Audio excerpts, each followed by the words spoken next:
Hello all అందరికీ నమస్కారం.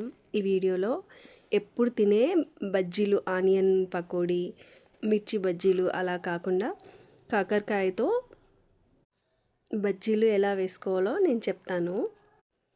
ముందుగా కాకరకాయలని చక్కగా కడుక్కొని పైన పొట్టు తీసి మధ్యలో సగానికి కట్ చేసుకొని లోపల ఉన్న గుజ్జునంతా తీసేయాలి.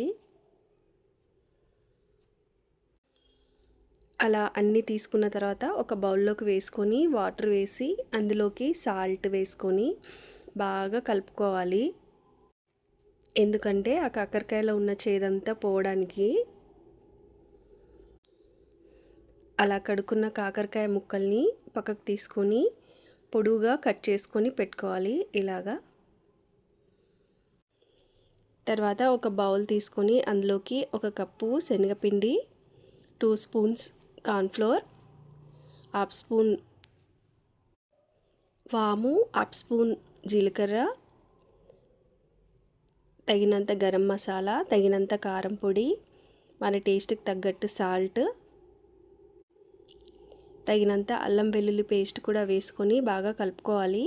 తర్వాత వాటర్ వేసుకొని దాన్ని బజ్జీల పిండిల మాదిరిగా కలుపుకోవాలి. అలా కలుపుకున్న పిండిని ఒక పక్కకు పెట్టి తర్వాత ఒక ప్లేట్ తీసుకొని ఆ ప్లేట్లోకి ఆ కాకరకాయ ముక్కలకి సరిపడంత కార్న్‌ఫ్లోర్ తీసుకొని అందులోకి మిరియాల పొడి కూడా వేసుకొని తగినంత సాల్ట్ వేసుకొని కొంచెం సాల్ట్ చూసుకొని కలుపుకోండి. ఎందుకంటే బజ్జీల పిండిలో ఆల్రెడీ సాల్ట్ వేసాం కదా.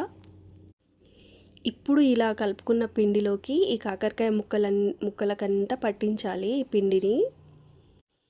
ఇలా పట్టించిన ఈ ముక్కలని శనగపిండిలో వేసుకొని ఆ శనగపిండి మొత్తం ఆ ముక్కలకు పట్టేటట్టు కలుపుకోవాలి. తర్వాత స్టవ్ ఆన్ చేసుకొని కడాయి పెట్టి అది వేడయ్యాక డీప్ ఫ్రైకి సరిపడా ఆయిల్ వేసుకొని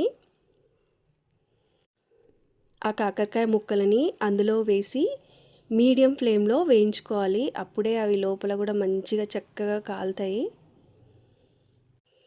ఆ ముక్కల్ని రెడ్ కలర్ వచ్చే వరకు కాల్చుకొని సాస్లోకి నంచుకొని తినడమే. నచ్చితే ట్రై చేయండి. Thanks for watching.